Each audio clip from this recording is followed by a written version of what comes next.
ஒரு விஷயம் மட்டும் என்னால் ஏற்றுக்கவே முடியல ஃப்ரெண்ட்ஸ். ஓகேங்களா? அதாவது போன வருஷம் இதே கும்பத்தில் இருந்து திருக்கணித முறைப்படி மீனத்துக்கு சனி மாறினப்போ நிறைய ஜோதிடர்கள் சனி பயிற்சி ஆயிடுச்சுன்னு போட்டாங்கல்ல. நாங்கள் பெரிய ஜோதிடர்கள் அப்படின்னு சொல்லிக்கிறவங்க போட்டாங்க. சரிங்களா? அதே ஜோதிடர்கள் இன்னைக்கு இந்த வருஷம் திரும்பவும் கும்பத்திலிருந்து மீனத்துக்கு சனி போகுதுன்னு சொல்லி இந்த வருஷமும் பதிவு போடுறாங்க. எப்படி போடுறாங்க? எப்படி போட முடியும்?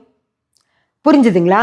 அது போன வருஷமே சொல்லிட்டீங்க, கும்பத்திலேருந்து மீனத்துக்கு போயிடுச்சு சனி, அதுக்கு இந்த பலன், இந்த பலன், இந்த ராசிக்காரங்கள்லாம் இப்படி செய்யுங்க, அந்த கோயிலுக்கு போங்க, அப்படி கும்பிடுங்க, இப்படி கும்பிடுங்க, எல்லாமே சொல்லிட்டாங்க. அது எப்படி திரும்பவும் இந்த வருஷமும் அதே எப்படி சொல்கிறீங்க? அதே கும்பத்திலேருந்து மீனத்துக்குள்ளே சனி போகுதுன்னு எப்படி சொல்கிறீங்க? ஒன்றில் நில்லுங்க. ஒன்றா திருக்கணிதப்படி நில்லுங்க, இல்லையா வாக்கியப்படி நில்லுங்க. திருக்கணிதம்னும் வேணும், வாக்கியமும் வேணுமா? 2 பொண்டாட்டி தான் கல்யாணம் பண்ணிப்பீங்களா? ஒன்னோட நிறுத்த முடியாதா? எதுதான் நமக்கு தேவையாக இருக்குமோ அதுக்கு போய்க்கலாண்ணா.